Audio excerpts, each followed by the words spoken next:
Okay, so we're going to talk technically about two aspects of the product. So I know many of you use Aerospike already today.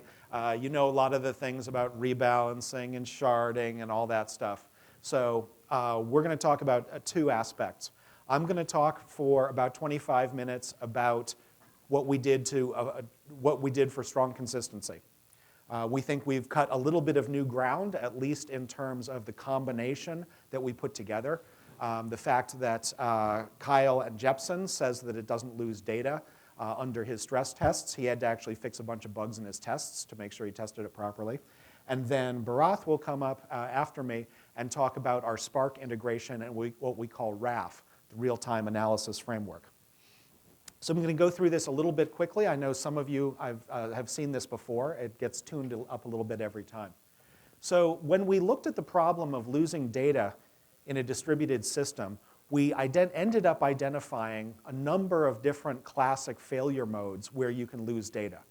And without naming names, I think if you look through a lot of the different systems out there, you'll see these classic cases. One of the ones just near the bottom there, clock problems. In a lot of databases, distributed databases, you will simply use the wall clock in a naive implementation, and wall clock has a number of somewhat subtle problems, because even with NTP giving you smooth linearity of a clock on an individual machine, you'd still have problems with jumps and skips and a few other things. Now, there are other databases that have solved some of these problems, but this is what we looked at. We also looked at the problem of buffered writes. We typically think in the database world that if you're going to commit all the way through to device on every single write, it's going to be a slow database, right? If you turn that feature on with Postgres, what do you expect? 3,000, 5,000 TPS, right? You better have a big system if you're going to get much beyond that. So we thought we could try to attack that problem as well. So when we looked at strong consistency, first of all, we're a bit careful now not to call it ACID. And the reason is because ACID denotes multi-record transactions and it denotes query stability. And we have not achieved that yet. I'm going to be straight up about that. So all of that stuff, this is locally consistent data, and it's still hard to do. What we can do is things like adding nodes to clusters. We can handle certain outage patterns, rack-aware patterns. So even in the case where you want to do what is fundamentally a reshard, imagine your Mongo system, you're actually going to reshard, we can handle failures within that case and still be exactly correct record by record with every single write. We cut one corner in order to do that. We apply that guarantee only on the primary key. Right? You guys know we are focused on being a primary key database because it's what's parallel, it's what's scalable, it is the distributed, the embarrassingly parallel problem. So that's the one corner we cut, because otherwise this sounds like magic, right? How do you get 1 million transactions per second and not lose any data in a distributed system? That's the one corner we cut, single record only. Now, in order to do all of this, we had to do a few things, and I'm going to take you through each and every one of them. And they had to be applied in parallel. First thing we had to do was we had to change how Aerospike clusters are managed. We invented a concept called a roster, which is the list of nodes in the cluster that will handle this namespace, if they're all here. From a theoretical perspective, in distributed systems, you need a little bit of outside information if you are going to solve some of the problems about split brain. You cannot do it solely with the amount of information in either side of a split. And this one piece of information we call the roster, and I'll tell you about it. The second thing we had to do was have an effective two-phase commit. This two-phase commit is not going to look like a two-phase commit you've seen anywhere else. We did it a little differently because we cut the corner of primary key. I'll show you that. Third thing we had to do was implement a decent hybrid clock. I'll take you through that a little bit too. Okay, so let's talk about this roster. The roster is the list of nodes that are handling a namespace if they are all there. Now, the good news about the roster is it's easy to manage because the cluster is formed at a given moment. You can literally go in, form your cluster with gossip. It has no nodes assigned to a namespace in that a strong consistency roster, you just pick them off the list. Or you write a script and it says take the current set of nodes, push it as the roster update. Once it's in there, then all of the nodes know that, and we do a distributed transaction commit to make sure that one thing is safe, which is slow and involves a couple different phases and all the usual things. We expect that to be rare and not to be under operational stress at the time. So it's pretty easy to do. Once we have that roster, I will show you the different split brain cases, how they work out so we keep data safe. But let me talk for a moment about the clock that we use. So Aerospike is inherently a master-based system and not a quorum consensus-based system, right? We talk a lot about the master of a given record, how the master of a record, the master partition will replicate, etc. This is, frankly, a common pattern. There are databases that don't do that, that are distributed systems that are common today. High performance often requires this, and one of the reasons is the clock. If you are doing a distributed consensus algorithm with consensus, you'll end up using a vector clock and not a Lampert clock. A vector clock requires you to have the clock values for every single node that may have participated, which involves a lot more data. A Lampert clock involves having, for the master at the given time, which you have to manage yourself, you have essentially the generation of that node, and so it increments every time there's a master handoff. And then you have the timestamp, which is okay to use because it's single server. And then we have a counter that we use to get finer granularity. So that's the clock that we implemented. We chose it because it is an excellent mate between the master-oriented transaction system that we have. And that's why Leslie, that's Leslie there, invented it as his first clock. He then went on to do vector clocks and a couple of other ones. But this was the one that was most suitable for us and the highest performance. Let's walk through what happens when a cluster splits quickly. And this is, I'm still tuning how to present this. I think every time it gets a little better, so bear with me if it's not crystal clear. So I mentioned we have a roster. With the roster, you can compute, using our current algorithms, what the master is and the replica is. We call this the designated master and the designated replica, which is to say, if those nodes are there in the cluster, they will be used for that function. So designated. So in the first row, what you see is a healthy cluster. For a given record, other records are different, right? They're going to be mastered and replicated on different nodes. For a given record in the system, we will have one of the nodes designated as master and another one or more designated as the replicas, and it's healthy. Let's go through a split brain scenario. In this split, we have the 3 nodes on the left and the 2 nodes on the right split by network. So they're not offline, this is a split brain. In this case, for this record, we apply what I call Rule 1, which is if you have all of the designated masters and replicas, that portion is available. And it makes sense, right? It has all the data. And it has everyone who's supposed to have the data. Even if someone was a replica for a period of time, we have everyone that's supposed to be there. So this particular record will be live on the right-hand side and dead on the left-hand side. Can't even read it because in the current mode, we don't allow stale reads. Now, the second case is a little more complicated, and we do this to allow rolling updates in place, even with strong consistency and quite good availability. Now, in this rule, what we say is if you are the majority portion of the cluster by node count, and you have one designated node, a master or a replica, you are the available portion. So in this split, we have one node splitting from 4 nodes, and even though, and thus the 4 node one is potentially active, and the node, and it has one replica. So in this case, it can take that replica, promote it to master, find another replica. This is actually a side effect of Lampert's 3 nodes for consensus argument. And that allows us to then continue to be available on the left-hand side, but not the right-hand side of the cluster. In the final example, we have the case where there are 3 nodes split against one node split against another node. In this case, the record must not be available. The reason is because, say, node 1, the one on the right-hand side, it doesn't know if the rest of the cluster has split and how it's split. It has no information. So to be safe, it has to be unavailable. Same thing with the second node, same thing with the third. So in this case, you may have some records that are available on the left-hand side, but this particular record will not be available. It is the only safe thing to do from an information theory perspective. So that's an overview of how we deal with splits. And so what you will see if you enable strong consistency, set up your roster correctly, when you get split brains, you will get failures. You will get partition unavailable or even node unavailable cases when you try to do reads and writes, where previously we might just say, oh, we can't find, the record's not here, or something like that. In this case, that'll remove all of those cases. Now let me take you through real quickly how the transaction model has changed to be properly safe.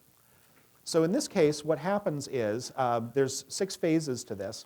First of all, just like any transaction, we know who the master is. We're going to take the write transaction and send it to the master. Once we do that, the master writes locally. Now, as I mentioned, we now allow a mode where every write can commit all the way through to the device. The fact that we allow running without a file system makes that even easier, so it is really truly to the device. You have to trust the device. I don't have a way around that. And interestingly, the performance appears to be fairly good. We're still characterizing it, but modern NVMe flash tends to have SRAM buffers because they have to pack a whole bunch of data in order to make one of their write blocks to their underlying storage. So the fact that we are doing lots of little writes sequentially appears to be a decent pattern.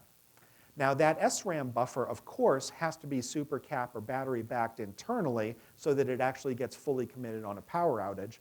And you one normally then would need to test that when dealing with drives. However, enterprise drives, we believe, have that characteristic. So the way to think about this transaction model is the first local write is the first phase of the transaction. So now we're in the middle of the transaction. We've written it once somewhere. Not to a log, but to actually the database. The second thing we're going to do is enter the second phase of the transaction, send it out to the replicas. In this case, unlike the other one, I've set the replication factor as 3, so there's 2 copies of the data. So the master has to send it out to those replicas. Those replicas have to commit it locally in their own file systems and respond.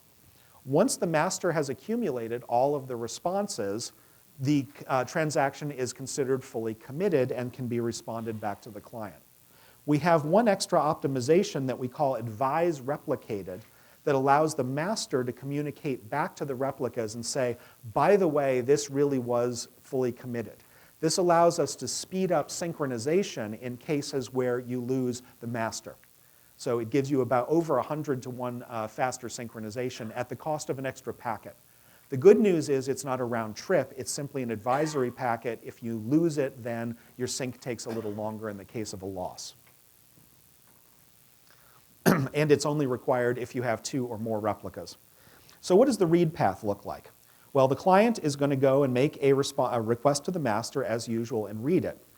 If you have turned on what we call session consistency, you will get read your writes, as Werner Vogels calls it, or what's the other name of it, Srini?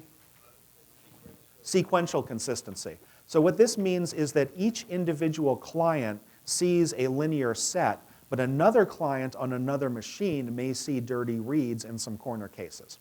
So if you're willing to live with that one case of occasional dirty reads, you can get much higher performance because I can take out an entire network round trip. So let's go through the safe case, the linearized case first. In that case, we're going to do the read locally, and all we have to do is go check with the replicas and find out the state of their partition. We don't have to read the data. We don't have to take a lock. We actually just have to read state of that particular partition in the system. So we know the nodes are alive. They're doing what they're supposed to be doing. They haven't split off from the cluster during the course of the transaction. At that point, we can reply back to the master, and we've got a fully linear operation. So this is what Kyle tested as part of Jepson. And we did not pass our Jepsen test in 2015. We also didn't, and to our we will admit that we were overly aggressive, shall we say, in our claims in 2015. And that was something we tried to reverse as quickly as possible once we realized how bad it was, and start working on this. So sorry about that. We were an AP system. We were not a consistent system. Now we are. So that's how we see the world. MongoDB has also passed their Jepsen test. Good to them. I think it took them 3 tries. They had to change their protocol module. You have to run something called Protocol 1 instead of Protocol 0.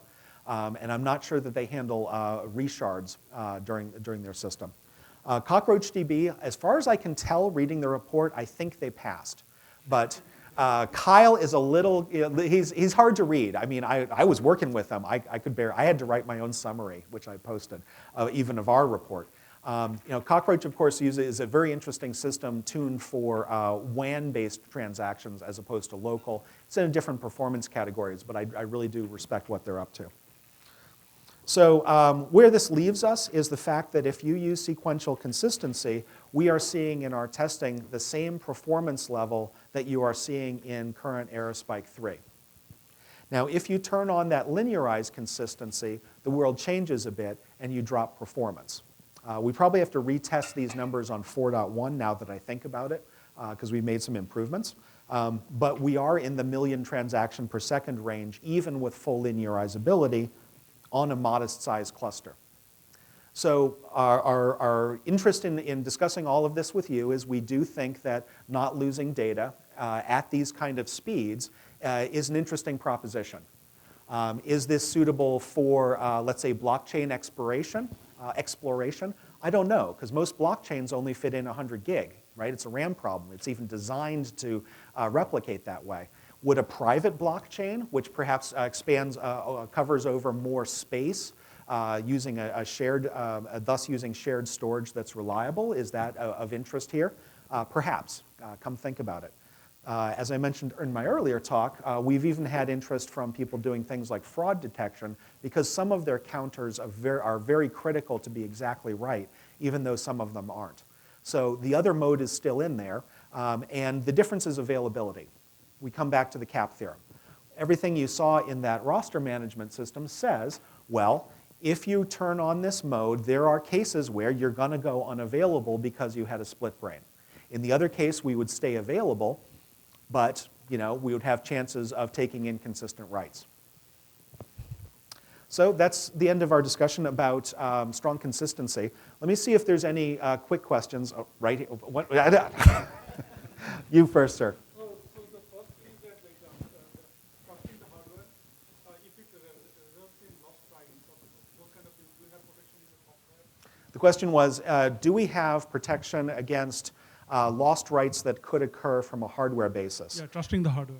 Yes. The short answer is no, and the long answer is maybe. So part of what we do is occasionally we have some flags within the system so that when a machine comes up, we check certain valid points on the hardware header. However, the correct answer for what you're saying is you should actually read it in both places and actually compare the checksum, which we're not doing yet. So if we had interest for that, we would certainly consider implementing it. May I ask one more? Please. So the other thing is like the test claim. I read through your post, but we are trusting Kyle's system, right? And that had a limitation. Yes. So the question is, should we trust Kyle? Yeah. And who watches the watchers? That seems philosophical. I would say the people that we talk to who are considering strong consistency, the people doing payment processing, they are doing their own tests. So I think you have to do a better test than Kyle's requires a fair level of sophistication. And yet, if you are in, say, transaction processing, I bet you do have that level of sophistication to run your own test with your own workload, with your own assumptions. Now, the fact that we broke the Jepsen tests like 3 times, I would say, come talk to us if you think there's a violation. Because at this point, Maybe there is, maybe there isn't. You know, it's a fresh piece of code. We think pretty highly of it. We went through a set of aggressive tests, but maybe it's on your side. So come talk to us. But do you have access to the test so that you certify 4.1 with the same test? The tests are open source. They're published. So why don't you tell us what the result is? I look forward to your blog post. More questions, sir? Can you choose the consistency guarantee on a per transaction basis? No. What's the grain there? The issue is there are cases. Sorry, thank you. You cannot do it on a per write basis, but you can do it on a per read basis. And the issue is because when you're doing writes, we've got these data synchronization background processes, and we don't know whether to make those strongly consistent or loosely consistent. And so it's not really, consistency isn't really on a write-by-write basis. What you can do is choose an entire namespace to be consistent or not consistent, and that invokes the right kind of background processes. What you can do on a per transaction basis is choose linearize versus the session consistency. And we can't find a better way than that, and I know, well, a quorum-based system is different, right? Different things are different. Right here? I think this will be probably the last question. We've got to make sure you get a chance to hear about our analytics analysis system. You mentioned that you check status of the shards during the read. Just want to make sure that so it happens during the read, or you through gossip protocol or somehow know the status ahead of time. You can't know things ahead of time. So there are no communication going on, kind of. Well, no. I mean, background? that's called predicting the future, and sometimes you're wrong. So you actually, the only way to be correct is to ask during the transaction itself. But you can know ahead of time that if one of the replica is down and been down for a while. Well, if it's correct. If it's been down for a while, we will have detected that. We will have reorganized the cluster. So in this case, you don't have. This one case, do you always ask during your read request, or? Sure. So if the cluster has reformed due to gossip, we might be all the way back in one of these cases, right? So if we know that we're in case number 4 there and we're fully unavailable, if we know we're unavailable, we won't bother asking anyone, and the server will just say, hey, I'm unavailable. However, if you're in one of these transition periods where you think you're available, but you're just going in the process of going unavailable, or any case where you think you're available, then you're going to have to check in real time during the transaction. It's the only safe thing. Okay, so hopefully this is, Andy back there will always say when I give this version of the talk that I left out 6 really interesting details. And it's true. This is the 25-minute version of this talk. We have a white paper. We've got some of the people around who know this algorithm backwards and forwards, supermajorities, a variety of interesting other optimizations. So hopefully this has gotten you to the point where maybe we've actually done something novel, interesting, and maybe we can be tested in your environment to see if we don't lose data. That's, as Srini has been saying over this, all we ask is that you try it at this point. And that's been true of Aerospike in general. So hopefully that has whetted your appetite, and we look forward to any interest in this feature or discussions about it. Let me now turn over to my colleague Bharath, who will talk about some of our ecosystems.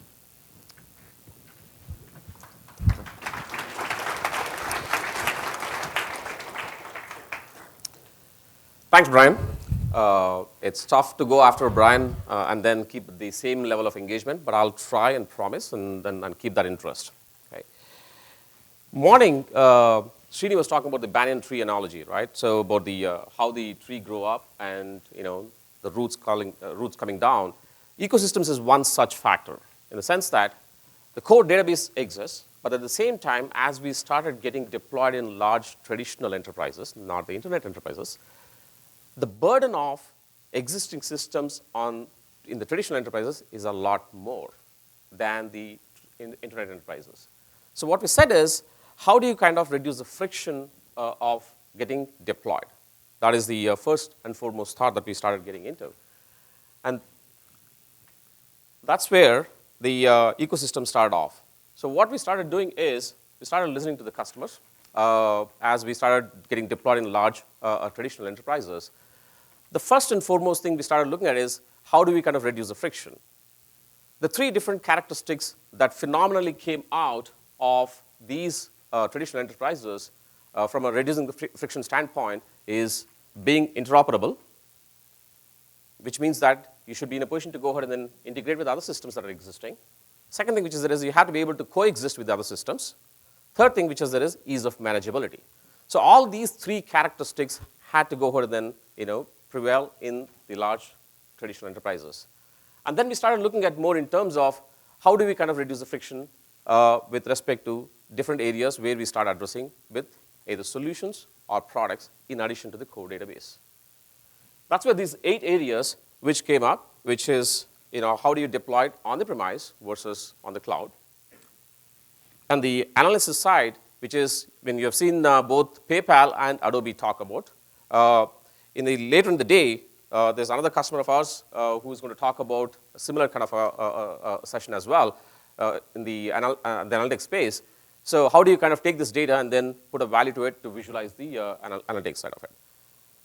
Then the third one, which is there is data sitting in the database doesn't do any good. It has to go ahead and move around between these systems because you have, from a large traditional enterprise standpoint, you have the burden of working with the existing systems, right? So in and out of the flow of the data.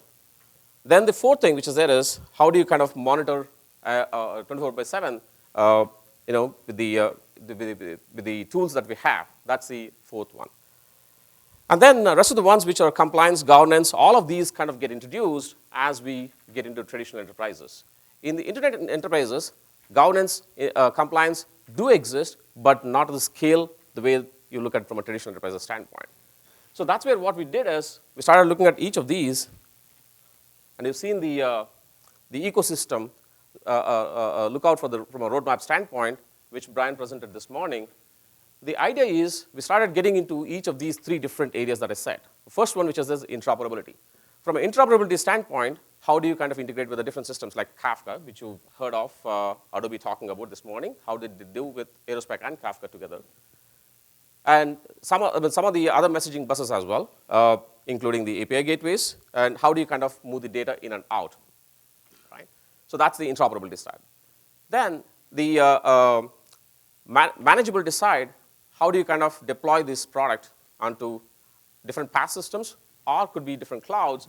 How do you easily deploy and manage it going forward? Then the third thing which is there is how do you coexist with the different databases, be it the traditional relational databases or the new age databases, which are the NoSQL databases, including the caching architectures. So all these 3 is what we started putting together, and then we started working out one by one. And the first one is what I'm going to talk about today, which is in the analytics space, which is how do you take the data, use it for the analytics. This again, as we started listening to our customers more and more again, when I started getting in front of the customers, every single one of them, they started talking about how do you take this data and then kind of visualize either pumping it back up into the machine learning engine or a analytics engine to go ahead and visualize and make the decisions in real time. And then we started looking at why is this phenomenon occurring? When you look at enterprises from a traditional enterprise standpoint, morning when John talked about the wave coming up and the digital transformation coming up, every single enterprise which is getting digitalized, the cycle for the decision time is getting compressed.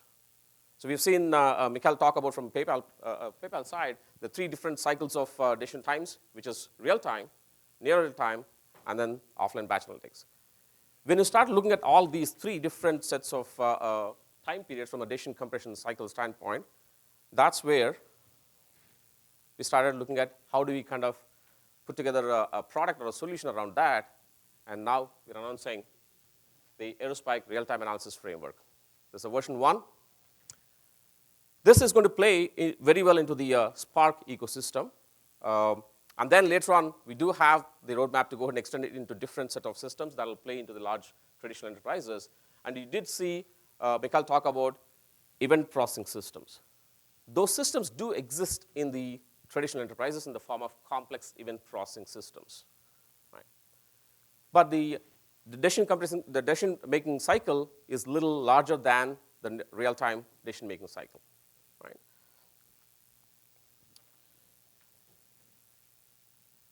When we start looking at the type of the data, not just from a compression, decision compression cycle standpoint, but also the amount of data as well. If you look at, if you remember what Sandeep was talking about this morning from Adobe, what he said was, when you start pushing the data from code to the edge, we are doing with ones and multiples of ones of terabytes of data.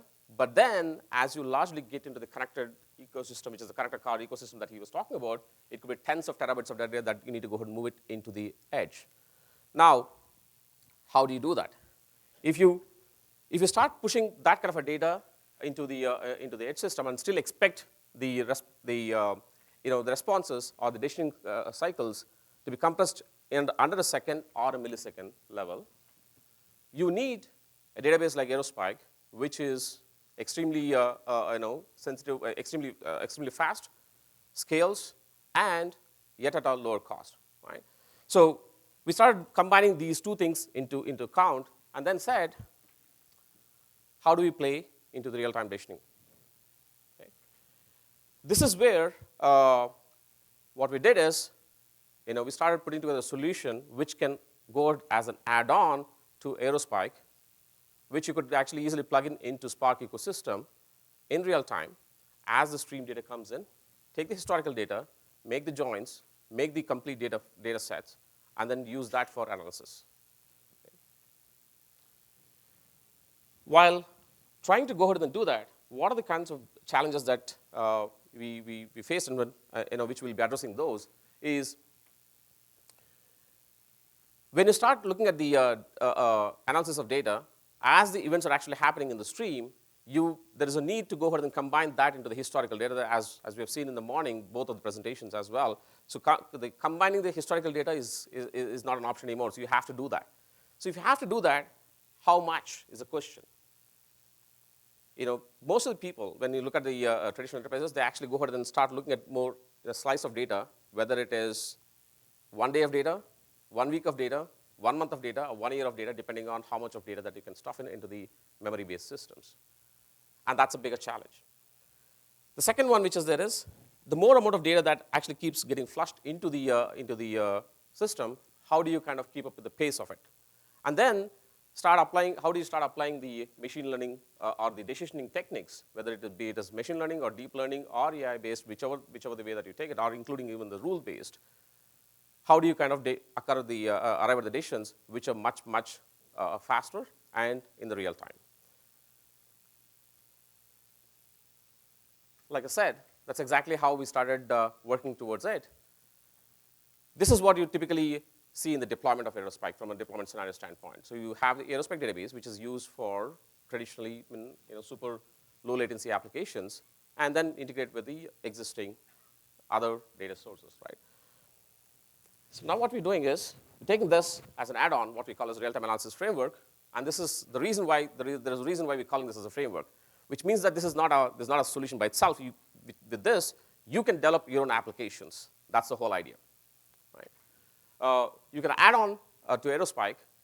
This kind of powers the entire thing of joining the stream data, which comes in as a part of the events, with the historical data which can be stored in Aerospike in real time. As these events are actually happening, for the data that events which are there in the window, you go ahead and then query back Aerospike data, which is the historical data, combine that, join that, put together the entire data set, and then you can start pushing it into your Spark ML libraries and then start working with it. Okay. Now, once you do that, then you can start working on your own applications which are visualizing, or you could actually go ahead and then follow through in terms of whether it's bot application, whether it is rule-based application, your workflows, however it fits into your thing. Now, this is RAF 1.0. Okay. Like I said, when we started looking at multiple traditional enterprises, each of the traditional enterprises enjoy the burden. I keep calling this enjoying the burden of existing systems, because there are a lot of systems which have got built over a period of time, and you cannot go ahead and discard those, what happens is every one of them will have their own type of CEP system, which they have been doing so far. There's been fraud monitoring. It's just the scale that has grown up. There's been the risk management in the capital markets. That was existent. It's just the scale has grown up. So the existing CEP systems have to be integrated as well. This is the thought process from a roadmap standpoint. Okay. Not just this, the framework doesn't just play only into the Spark, but the thought process is to go ahead and play it well into the existing CEP systems or the AI engines. Right. That's a path forward. Okay. But today, it supports the Spark. Okay. What are the features and benefits? 1.0, features and benefits, like I said, the first and foremost thing is stream data as it comes in, take that stream data as it comes in real time, join the transaction history data, which is actually stored in Aerospike, make the entire data frame that you could actually pump it up into the ML engine for further processing and decisioning. Okay. The second thing which is there is, given that it is actually based with the Spark base, when it's infused with Spark, there's no need for a specific skill set from a development standpoint, so which means that if you're actually adopting Spark in your enterprises, you could go ahead and start using that with the same skill set. So that's a much, much, much important factor in large enterprises when you're actually talking about frictionless experience from a development standpoint. Benefits-wise, now imagine, I'll just go ahead and pictorially represent it in a moment, but imagine if you're actually talking about 1 terabyte of data, let's say that you have 10 Spark node cluster that you go ahead and work with a hugely beefed up memory. But what if, like Sandeep was mentioning, 20 terabytes of data, 100 terabytes of data, 150 terabytes of data, how much can you go ahead and then start pushing through from the memory-based system? That's a question. And if you go back and look at what Aerospike does, that's exactly, as a core database that we phenomenally do very well is reduce the footprint of the core in-memory side of the story to using the hybrid memory to our advantage and leveraging that by keeping up the latency responses, which is with super low latency requirements, then again scaling, and then at a lower cost. So all those three have to go and fit together. Without compromising on those, how do we do that? So we did a simple test on that after developing the solution framework for a simple 1.4 terabyte of data, the TB of data, on an Amazon node, an Amazon deployment, which is the R4 2XL machines. It takes about 32 nodes to go ahead and spin it up. At the same time, if you take the RAF add-on, it just takes about 4 nodes. Of course, on a bigger machine, i3 2XL, the reason why it is it's not just putting the pressure on the memory, it's actually utilizing the SSDs as well. Right? So now the question is, as the scale grows up, what does that mean? Scale grows up, it's cost savings that gets added up. That's the fundamental benefit of the solution. Okay.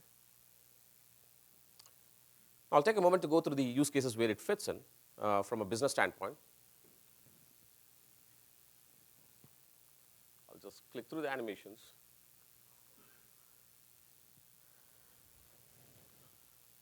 So one of our first customer is Schwab. When we started working with them very closely in terms of how do they do the risk calculation in real time, this was an inspiration for us to go ahead and take a look at how they do it. Okay.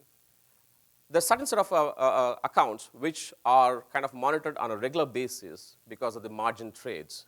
And they have to go ahead and manage the entire risk in real time as the trades are getting executed.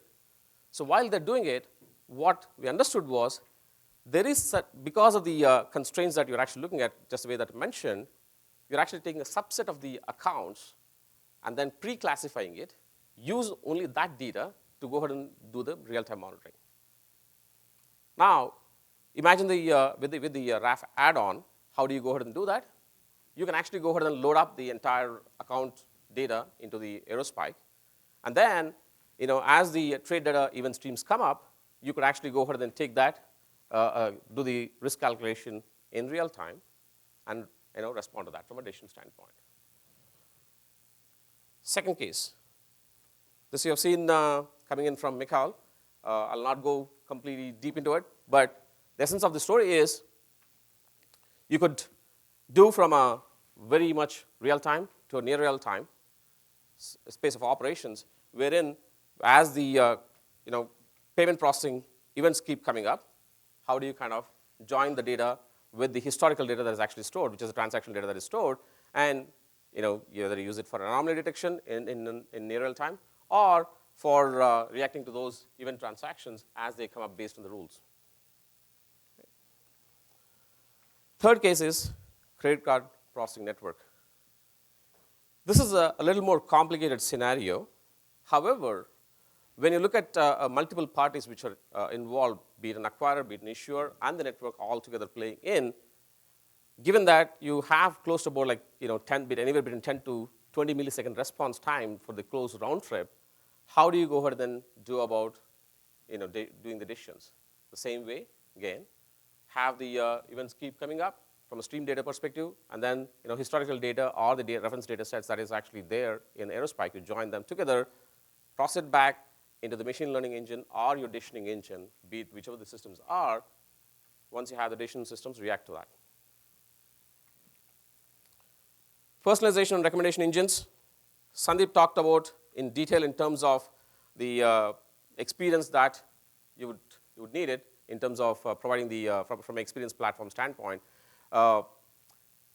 Essentially, when you start loading up the data, the major constraint, if you look at any experience-based systems, the biggest constraint is how much is a slice of data. Is it 5%, 2%, 10%, 15%?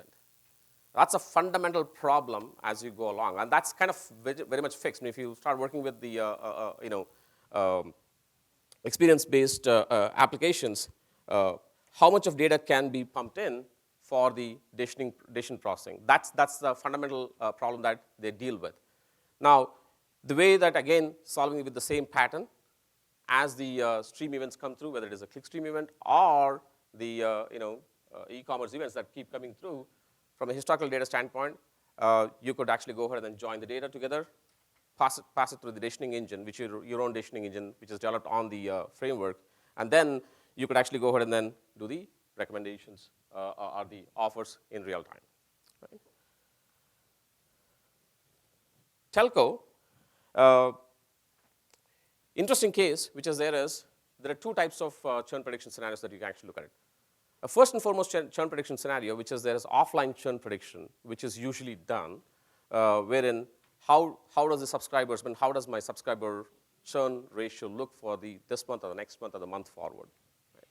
However, I think it was, I don't know whether it's Sandeep or someone who was mentioning in the morning sessions that once a CSR call, once a call is actually placed to a CSR, customer service representative, during that time, if they come to know that this customer is ready to churn out, which is the real-time decisioning point, at that point of time, what are the kinds of things that you can actually go ahead and react to based off that particular decision in terms of keeping up that customer? So the real-time churn prediction is what I'm talking about here, not the offline churn prediction, which usually telcos do. So in these cases, again, the same pattern applies. As the stream of events come through, whether it is a CSR data, the CDR data, the call data, record data that comes up, based on the customer behavior, wherever the subscribers are, you could actually go ahead and then take it, join the data, put it for the prediction analysis, and then take the decision on. Right? I think partially this is a kind of the use case that kind of emerges out based off what Sandeep talked about this morning. Talking about 20 billion cars, and each car having, let's say, hundreds of data points, then you can imagine and do the math. So this is the another use case. So these are all the use cases and possibilities. What we are looking at is having the RAF available to you. You could go ahead and use this as an add-on for the Aerospike, and then get the analytical applications. That's the reason why we're not calling it as analytics. It is analysis framework in the sense that you could use the solution to develop your own decisioning applications. Okay. Thank you. Any questions I can take? Or right there, as Brian said, I'll be ready for taking the meeting. Any of the connectors, any of the issues from the ecosystem standpoint, definitely allowed to.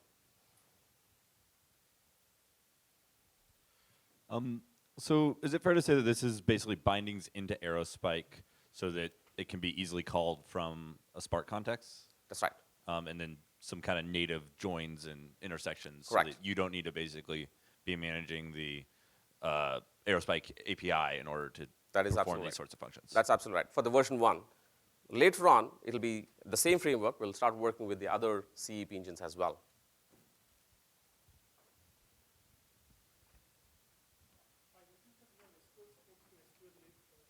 That's a native Spark SQL-lib support.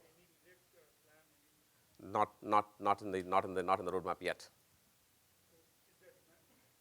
We are seeing that. I'll let Brian talk about that from a SQL support standpoint. Are we seeing the demand for the SQL support? That's a question. So are we seeing demand for SQL? The short answer is you tell us. The long answer is not yet. We put out a SQL connector, what was it, Srini, based on Simba or Progress about 3 or 4 years ago, based on the existing SQL providers, and we saw no one, literally no one, download it. So that was an interesting product experiment. What we do see, though, is we do believe with this solution, the way I see it, and the way that, wasn't Rob sitting right there a minute ago? The guys at Lovin actually turned us on. There you are. Rob turned us on to exactly this use of Spark, where if you have an Aerospike table, you can essentially join your Spark jobs to it, because Spark is not really good of working against the native shard patterns. And you had some huge amount of speed up that you got on a few of your Spark queries by basically putting just one table in Aerospike. So I think there is some benefit here, and they are SQL jobs. So I think we have a role to play there. We do have some upcoming potential options of building our own query language, a high-level language that covers some of our built-in predicate expressions and some other things. Srini's working on that. And of course, we will not have quite enough hubris to invent a new language for queries. So we do plan on, so far, we do plan on using one of the existing ones, which is to say There was a question in the other session about a plan for setting index.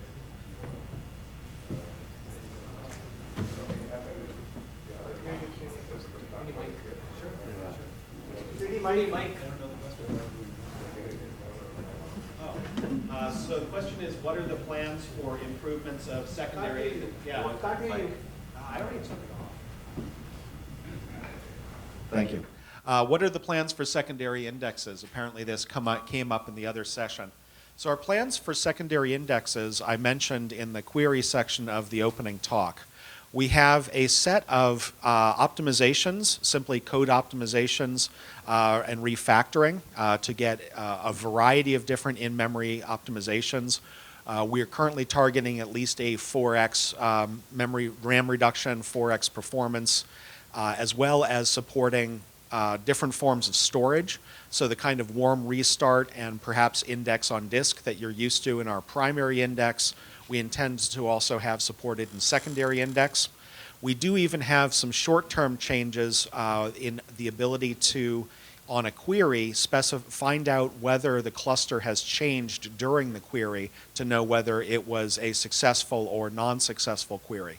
We have that exposed within the scan system right now. We're bolstering that with, we found some corner cases that we don't like, and we're also implementing that on query. That'll be available in the next few weeks. So you'll be able to find out if your query is correct or not, and then we'll move on to being more and more efficient in those cluster change situations, revamp the indexing system, allow warm starts. All of that stuff is on the table.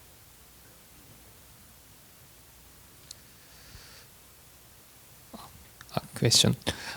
So regarding ecosystem, are you thinking about any hardware engagement, such as a GPU or other hardware technologies? We have not seen that yet coming in from the customers, but if it starts becoming a pattern, why not? So the short answer is we don't have that yet in the roadmap because we don't see that yet.